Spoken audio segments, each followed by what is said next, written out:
Sri Kuberan TV நேயர்கள் அனைவருக்கும் அநேக நமஸ்காரங்கள். விசுவாசு வருஷம் ஆடி மாத பலன்களை பார்ப்பதற்காக அடியேன் சக்தி சுவாமி ஆகிய நானும் டாக்டர் ஹரிஹர சர்மா ஐயா அவர்களும் ஆஸ்ட்ரோ KS ஐயங்கார் அவர்களும் வந்திருக்கின்றோம். ஆடி மாத பலன்களை பார்க்க போகிறோம். இந்த ஆடி மாதம் நிகழும் மங்களகரமான விசுவாச வருஷம் ஆடி மாதம் பிறக்கக்கூடிய நாள் அப்படின்றத பொறுத்தளவுக்கு 17/7/2025 வியாழக்கிழமை பிறக்குது. மேஷம் அஸ்வினி பரணி கிருத்திகை இந்த 3 நட்சத்திரம் 9 பாதங்களை கொண்ட ராசி. ராசியின் அதிபதினு சொல்லக்கூடியவர் செவ்வாய். உங்களுடைய ராசிநாதன் 5ஆம் இடத்துல இருக்கார். ராசிநாதன் 5ஆம் இடத்துல இருக்கிறது ரொம்பவுமே நல்ல விசேஷம். ஏன்னா 1, 5, 9ன்னு சொல்லக்கூடிய, அதாவது மகாலட்சுமி ஸ்தானம்னு சொல்லக்கூடிய இடத்துல ராசிநாதன் இருக்கிறது ரொம்ப பெரிய விஷயம். இந்த மாதம் கர்க்கடக மாதம்ன்றதுனால உங்களுடைய ராசிக்கு 5ஆம் அதிபதி 5க்கு 12ஆம் இடம்னு சொல்லக்கூடிய 4ஆம் இடத்துல இருக்கார். பொதுவாகவே மாத கிரகம் அப்படின்னு சொல்லக்கூடியது சூரியன், செவ்வாய், புதன் மற்றும் சுக்கிரன், இந்த 4 கிரகங்களும் மாத கிரகங்கள்னு சொல்லுவோம். இந்த 4 கிரகங்களில் பார்த்தீங்கன்னா உங்களுடைய ராசிநாதன் மாத கிரகம். ஏன்னா செவ்வாய் ஒரு ராசியிலிருந்து அடுத்த ராசிக்கு போகிறதுக்கு 28லேருந்து 45 நாளைக்குள்ளே ஒரு ராசியிலேருந்து அடுத்த ராசிக்கு போவார். இந்த மாதம், அதாவது 17/7/2025 ஆரம்பிக்கிற இந்த மாதத்தில் பார்த்தீங்கன்னா 29/7/2025 சிம்மத்தை விட்டு கன்னிக்கு போகிறார். அதனால் இந்த காலகட்டத்தில் உங்களுடைய ராசிநாதன் 5ஆம் இடத்துல இருக்கிறதுனால குழந்தை பிராப்தி ஏற்படக்கூடிய வாய்ப்பு உண்டு. குழந்தைகள் மூலியமாக உங்களுக்கு ஒரு நல்ல பெரிய அதிர்ஷ்டம், உங்களுடைய செல்வாக்கு உயரக்கூடிய வாய்ப்புகள் நிச்சயமாக உண்டு. அதோடு பார்த்தீங்கன்னா 6ஆம் இடத்துக்கு போகிறாரே சார், அது எந்த மாதிரியான இதுவை கொடுக்கும் அப்படின்னா, உங்களுடைய ராசிநாதன் 6ஆம் இடத்துக்கு போகிறதுனால புதிய கடன் வாங்கக்கூடிய வாய்ப்புகள் வரும். ரியல் எஸ்டேட் துறையில் இருக்கிறவாளுக்கு நல்ல ஒரு ஏற்றம் இருக்கக்கூடிய காலகட்டமாக அமைய போகிறது. போட்டித் தேர்வு, அந்த போட்டிகள் எல்லாத்துலேயுமே நீங்கள் வெற்றி பெறக்கூடிய வாய்ப்புகள் நிச்சயமாக உண்டு. அதோடு பார்த்தீங்கன்னா உடல்நிலையில் சற்று பின்னடைவு இருந்தாலும் நல்ல ஒரு ஏற்றம் இருக்கக்கூடிய காலகட்டமாக இருக்கும்.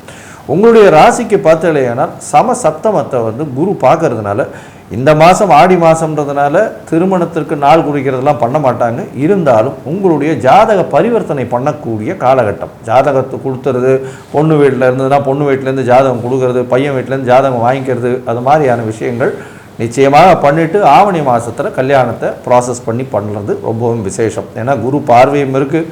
ரொம்பவும் ஏற்றமான காலமாக இந்த காலகட்டம் அமைய போகிறது. 2ஆம் இடத்துல வேறு சுக்கிரன் இந்த மாதத்தில் இருக்க, பெரிய ஏற்றம் இருக்கும். பணவரவிற்கு பஞ்சம் இருக்காது. புதிய வேலை கிடைக்கும், வேலையில் மாறுதல் கிடைக்கும், வேலையில் ஏற்றம் கிடைக்கக்கூடிய காலகட்டமாக அமையிறது. சரி, இப்போ செவ்வாயினுடைய மாறுதல்களை வச்சு நம்ம பேசிட்டோம். இப்போது சுக்கிரன், புதன் மற்றும் இந்த சூரியனுடைய மாற்றங்கள், ஏற்றங்கள் என்னென்ன விளைவுகளை இந்த மேஷராசிக்காரர்களுக்கு கொடுக்கும் அப்படின்றத பற்றி ஐயா ஹரிஹர சர்மா கிட்ட கேட்போம். ஐயா, நல்லா அது அற்புதமாக சொன்னீங்க. எப்போதுமே நம்ம 3ஆம் இடம் அப்படின்றத முயற்சி ஸ்தானம் அப்படிம்போம். நாம் எடுக்கின்ற முயற்சிகள் வெற்றி பெறணும் அப்படின்னாக்க அந்த இடத்த அதிபதியான புத பகவான் அங்கேயே ஆட்சி பெற்றிருக்கார். கூட தனக்காரகனான குரு பகவானும் இருக்கார். கொஞ்ச நாளைக்கு மட்டும் சுக்கிர பகவான் 2ஆம் இடத்துல இருந்துட்டு 3ஆம் இடமான முயற்சி ஸ்தானத்துக்கு வரார். அப்போ இந்த மேஷராசி அன்பர்களை பொறுத்தளவுக்கு எடுக்கின்ற முயற்சிகள் அத்தனையுமே வெற்றி பெறக்கூடிய காலகட்டங்கள். முயற்சி உடையார் இகழ்ச்சி அடையார். முயற்சி நம்முடையது, முடிவு கடவுளுடையது. அப்போ நமக்கு இந்த ஆடி மாதத்தில் பொறுக்கக்கூடியவருக்கு எடுக்கக்கூடிய முயற்சிகள், சரி எடுக்கக்கூடிய முயற்சிகள் என்ன, ஒரு புதிய வேலைக்காக முயற்சி எடுக்கிறீங்க அப்படின்னா அந்த மேஷராசி சேர்ந்த நண்பர்கள் கண்டிப்பாக அந்த வேலை கிடைக்கக்கூடிய வாய்ப்புகள் உண்டு. ஏன்னா ராசிநாதன் 5ஆம் இடத்துலேருந்து 6ஆம் இடத்துக்கு போகிறாரு.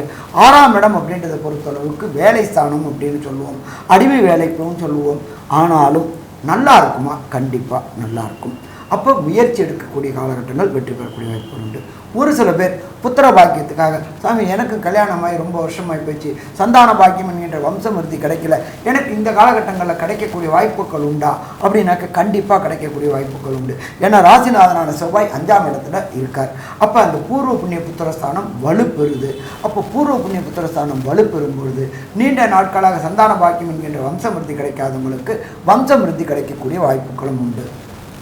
அதுக்கடுத்து ஒரே மேஷராசி சேர்ந்த நண்பர்களுக்கு, சாமி நானும் எவ்வளோ எஃபர்ட் போடுறேன், ஆனால் எனக்கு கிடைக்க வேண்டிய ரெகக்னைஸ் கிடைக்க மாட்டேங்குது, எனக்கு கிடைக்க வேண்டிய புகழ் கிடைக்க மாட்டேங்குது, எனக்கு கிடைக்க வேண்டிய பண வரவு கிடைக்க மாட்டேங்குது அப்படின்னு நினைக்கக்கூடிய மேஷராசி நண்பர்களுக்கு ராசியாதிபதியே 5ஆம் வீட்டில் சூரியனோட வீட்டில் இருக்கிறதுனால நீண்ட நாட்களாக உங்களுக்கு வர வேண்டிய புகழும் சரி, உங்களுக்கு வர வேண்டிய பணமும் சரி கிடைக்கக்கூடிய வாய்ப்புகள் உண்டு. அதை தவிர ஒரு சில பேர் சொல்லிகிட்டு இருப்பாங்க மேசராசி, நானும் குலதெய்வம் கோயில் போகணும்னு முயற்சி எடுத்துகிட்டு இருக்கேன் சாமி, இதுவரையிலும் குலதெய்வம் கோயில் போகிறதுக்கு வாய்ப்பே இல்லை அப்படின்னு நினைக்கிறவங்களுக்கும் 5ஆம் இடத்துல ராசிநாதன் இருக்கும் பொழுது குலதெய்வ வழிபாடு செய்யக்கூடிய, இதுவரை இருந்த தடைகளும் தாமதங்களும் விலகி குலதெய்வ வழிபாடு செய்யக்கூடிய வாய்ப்புகள் இந்த ஆடி மாதத்தில் கிடைக்குமா? ஆடி மாதத்தில் கிடைக்குமா? 100% கிடைக்கும். அதுக்கு அடுத்தது பார்த்தோம் அப்படின்னு சொன்னாக்க புத பகவான் இருக்கார். இந்த புத பகவானை பொறுத்தளவுக்கு 3ஆம் இடமான முயற்சி ஸ்தானத்துலேருந்து 4ஆம் இடமான சுகஸ்தானத்துக்கு வராரு. நம்ம ஜோதிட சாஸ்திரத்தில் சொல்கிறது 4ஆம் இடம் அப்படின்றது லோயர் எஜுகேஷன். இந்த மேஷராசியை சேர்ந்த அன்பர்கள் லோயர் எஜுகேஷன் படிக்கக்கூடியவங்களுக்கு கடந்த காலகட்டங்களில் ஞாபக மறதி இருந்து பிரச்சனைகள் வர ஆரம்பிச்சுட்டு இருந்துச்சு. அப்போ இந்த புத பகவான் நாளுக்கு மாறும் பொழுது கண்டிப்பாக படிப்பில் கவனம் அதிகமாக இருக்கும். ஒரு ட்ரிப்புக்கு 10 ட்ரிப்பு எழுதி பார்த்தோம்னாக்க கண்டிப்பாக வெற்றி பெறக்கூடிய வாய்ப்புகள் உண்டு. அதே போல் பிரகஸ்பதியான குரு பகவான் உங்களுடைய ராசிக்கு 3ஆம் இடத்துல இருந்துட்டு அவருடைய வீட்டை 9ஆம் பார்வையாக 7ஆம் பார்வையாக சப்தமமாக பார்க்குறாரு. உயர்கல்வி படிக்கணும் அப்படின்னு நினைக்கக்கூடிய மேஷராசி என்பர்கள், அது ஐஐடி, ஜேஇஇ, நீட்டு காம்படிட்டிவ் எக்ஸாம் எழுதக்கூடியவங்க, அதே போல் ஐஏஎஸ்ஸு, ஐபிஎஸ்ஸு, ஐஎஃப்எஸ் எழுதக்கூடியவங்க, பிஹெச்டி படிக்கணும்னு முயற்சி செய்யக்கூடியவங்க, அத்தனை பேருக்குமே குருவுடைய அருள் கிடைக்கக்கூடிய காலகட்டமும் இந்த காலகட்டங்கள். அப்போ உயர்கல்வி படிக்கணும், உயர்கல்வி போய் வெளிநாட்டில் படிக்கணும்னு நினைக்கக்கூடியவங்களுக்கும் அதற்குண்டான வாய்ப்பு உண்டாகும். எப்படி சாமி அப்படின்னு சொன்னாக்க, குரு தன்னுடைய விசேஷ பார்வையான 9ஆம் பார்வையாக உங்களுடைய ராசிக்கு 9ஆம் இடத்த பார்க்குறாரு. அதே போல் அங்கே உண்டான ராகுவை பார்க்குறாரு. எங்கள் கும்பத்தில் உண்டான ராகுவை அவர் 3ஆம் இடத்துல இருந்து பார்க்குறாரு. அப்போது உயர்கல்விக்காக வெளியூர், வெளிமாநிலம், வெளிநாடு முயற்சி செய்யக்கூடியவங்களுக்கு வெற்றி கிடைக்கக்கூடிய வாய்ப்புகள் உண்டு. நான் வெளிநாட்டில் இருக்கேன் சாமி, எனக்கு பிஆர் இன்னும் கிடைக்கல, சிட்டிசன்ஷிப் இன்னும் கிடைக்கல, க்ரீன் கார்டு கிடைக்கல அப்படின்னு நினைக்கக்கூடியவங்களுக்கு கண்டிப்பாக இந்த மாதம் கிடைக்கக்கூடிய வாய்ப்புகள் உண்டு. அது எப்படி அப்படின்னு பார்த்தீங்கன்னாக்க, உங்கள் ராசிநாதன் ராசிக்கு 5ல் இருந்துக்கிட்டு அவர் சப்தம பார்வையாக அங்காரக சனி பகவானையும் ராகுவையும் பார்க்குறாரு. அப்போ நீண்ட காலமாக பிஆர், சிட்டிசன்ஷிப்பு, விசா கிடைக்காதவங்களுக்கு கண்டிப்பாக இந்த ஆடி மாதத்தில் கிடைக்கக்கூடிய வாய்ப்புகள் உண்டா? கண்டிப்பாக கிடைக்கக்கூடிய வாய்ப்புகள் உண்டு. சரி, மொத்தத்தில் பார்த்தோம் அப்படின்னாக்க இந்த ஆடி மாதம் அது அற்புதமான மாதம்னு சொல்லலாமா? கண்டிப்பாக சொல்லலாம். இருந்தாலும் ஒரு சில நாட்கள் தவிர்க்கக்கூடிய நாட்கள், சுபங்கள் தவிர்க்கக்கூடிய நாட்கள், வெளியூர், வெளிமாநிலம், வெளிநாடு பயணங்களை தவிர்க்கக்கூடிய நாட்கள். அது என்ன நாட்கள் அப்படின்றத நம்ம ஐயா டாக்டர் சக்தி சோமையா சொல்லுவாங்க.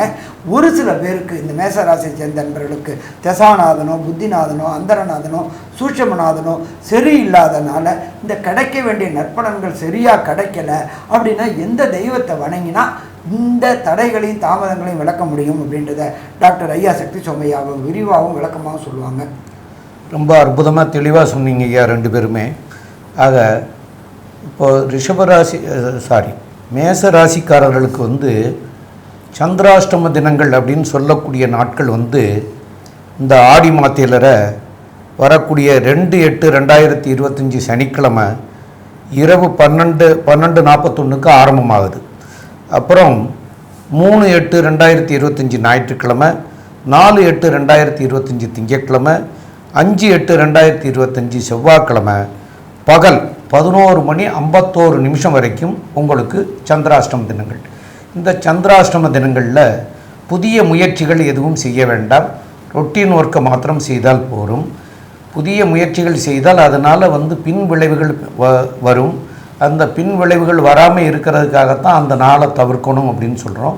அதுபோல் அந்த நாட்களில் பிரயாணங்கள் வச்சுருந்தீங்கன்னா அந்த பிரயாணத்தையும் தவிர்க்கிறது நல்லது. இது 2ஐயும் தவிர்க்க வேண்டிய நாட்கள் இந்த நாட்கள். இது போக உங்களுக்கு இப்போ நாங்கள் சொன்னது எல்லாமே கோச்சார பலன்கள் தான் சொன்னாங்க. அதாவது ஆடி மாதத்தில் கிரக சஞ்சாரத்தினுடைய நிலையை வச்சு ராசிக்கு தான் சொன்னாங்க. உங்களுக்கு இதே ராசி இதுதான். லக்னம் ஒவ்வொருத்தருக்கும் வெவ்வேறு லக்னங்கள் வரும், வெவ்வேறு தேதிகளில் பிறந்தவங்களாக இருப்பீங்க. அப்போது உங்களுக்கு எல்லாருக்குமே ஒரே திசை நடக்காது, வெவ்வேறு திசைகளும் நடக்கும். அப்போ அந்த திசைகளுக்கு ஏற்ற பலன்கள் நடக்கக்கூடிய வாய்ப்புகள் உண்டு. அப்போ அந்த தசாநாதன் சரியில்லாதவங்களுக்கு இந்த கோச்சாரம் வேலை செய்யாமல் போயிடும் சொன்னது. அப்போது உங்களுடைய ஜாதகங்களை உங்களுக்கு தெரிஞ்ச ஜோதிடர்கிட்ட போய் அதை கேட்டு தெரிஞ்சுக்கிறது நல்லது. அது போக அதே போல் கேட்டு தெரிஞ்சுக்கிறது நல்லதுன்னு சொல்கிறோம் நாங்கள். அதை தெரிஞ்சுக்கிறது நல்லா இருந்தால் தெரிஞ்சிக்க வேண்டிய அவசியம் இல்லை, நல்லா இல்லைன்னா போய் தெரிஞ்சுக்கிறது நல்லது. அப்போது இதனால் உங்களுக்கு என்னன்னு கேட்டிங்கன்னா, உங்களுக்கு என்ன உண்மையாக நடக்கும் அப்படிங்கிறத அதை கொண்டு தெரிஞ்சிக்க முடியுங்கிறதுனால தான் அதை சொல்கிறோம். அதில் ரொம்ப உங்களுக்கு கஷ்டமான சூழ்நிலைகளை கொடுத்ததுன்னா கண்டிப்பாக போய் பார்த்துக்கிறங்க, அவசியம் பார்க்கணும். ஆக இந்த நாட்களை தவிர்த்துக்கிறங்க. இந்த ஆடி மாதம் அப்படிங்கிறது ஐயா ஏற்கனவே சொன்னாங்க, பெண் தெய்வத்துக்குரிய மாதம் அப்படின்னு சொல்லி. அதனால் உங்களுக்கு வீட்டுக்கு அருகாமையில் இருக்கக்கூடிய பெண் தெய்வ கோயில்களுக்கு போயிட்டு வெள்ளிக்கிழமை அன்னைக்கு வழிபட்டுட்டு வாங்க. அதனால் வரக்கூடிய பின் விளைவுகள் நீங்கி நன்மைகள் அடைகிறதுக்கு வாய்ப்புகள் உண்டு. மேலும் உள்ள விவரங்களை பற்றி நம்முடைய ஆஸ்ட்ரோ கேஎஸ் ஐயங்கார் அவங்க சொல்லுவாங்க. ஐயா, அற்புதமாக சொன்னீங்க. மொத்தமாக பார்க்கும்பொழுது பார்த்தேனால் இந்த மேஷ ராசிக்காரர்களுக்கு ஏற்றமான காலம். புதிய வேலை கிடைக்கக்கூடிய வாய்ப்பு, வேலையில் மாறுதல்கள் கிடைக்கக்கூடிய வாய்ப்பு, புதிய கடன் அமையக்கூடிய வாய்ப்பு, தொழிலில் ஏற்றம் கிடைக்கக்கூடிய வாய்ப்பு. ஏன்னா 11ஆம் இடத்துல கர்ம காரகனான சனியும் வக்கரகதியில் ராகுவும் சேர்ந்து இருக்கிறது தொழிலில் பெரிய மாற்றங்களை உங்களுக்கு ஏற்படுத்தி ஒரு பெரிய லாபங்களை சம்பாதிக்கக்கூடிய காலகட்டமாக இப்போ அமைய போகிறது. உங்களுடைய ராசிக்கு திருமண யோகம் வந்தாச்சு. ஜாதக பரிவர்த்தனை பண்ணுறது ரொம்பவுமே நல்லது. அது தவிர பார்த்தீங்கன்னா வெளிநாடு போய் படிக்கணும்னு நினைக்கக்கூடிய குழந்தைங்க, அதாவது போஸ்ட் கிராஜுவேஷன், அதாவது பிஜி படிக்கிறது, எம்எஸ் எம்டி அந்த மாதிரியான டாக்டர் கோர்சஸ், இல்லைன்னா எம்எஸ் இன்ஜினியரிங்கில் படிக்கிறது, இந்த மாதிரியான வெளிநாடு போய் படிக்கக்கூடிய மாணவர்கள் நான் படிக்கணும்னு பார்த்துட்டு இருந்தாங்களே, ஆனால் அவங்களுக்கு உண்டான ஜிஆர்இ ஜிமேட் இதெல்லாம் நிச்சயமாக வெற்றி பெறக்கூடிய வாய்ப்பும் அதன் மூலியமாக நல்ல ஒரு ஏற்றமும் கிடைக்கக்கூடிய காலகட்டமாக அமையும். தந்தையின் மூலமாக நல்ல ஒரு ஏற்றமான செய்தி வரும். தந்தையின் மூலியமாக உங்களுக்கு உடல் நலத்தில் நல்ல ஒரு ஏற்றம் இருக்கும். இளைய சகோதரர்கள் மூலியமாக நல்ல ஒரு ஏற்றமான செய்தி வரக்கூடிய காலகட்டமாக அமைய போகிறது. மொத்தத்தில் இந்த மேஷராசிக்காரர்களுக்கு இந்த ஆடி மாதம் நிச்சயமான ஒரு வெற்றியை கொடுக்கக்கூடிய நல்ல மாதமாக அமையும் அப்படின்னு சக்தி ஜோதிட குழு சொல்லுது. நன்றி, நமஸ்காரம். ஸ்ரீ குபேரன் டிவியை பார்த்தமைக்கு நன்றிகள். மேலும் இது போன்ற தகவல்களை தெரிந்து கொள்ள ஸ்ரீ குபேரன் டிவியை சப்ஸ்கிரைப் செய்யுங்கள். மறக்காமல் பெல் ஐக்கானை கிளிக் செய்யுங்கள்.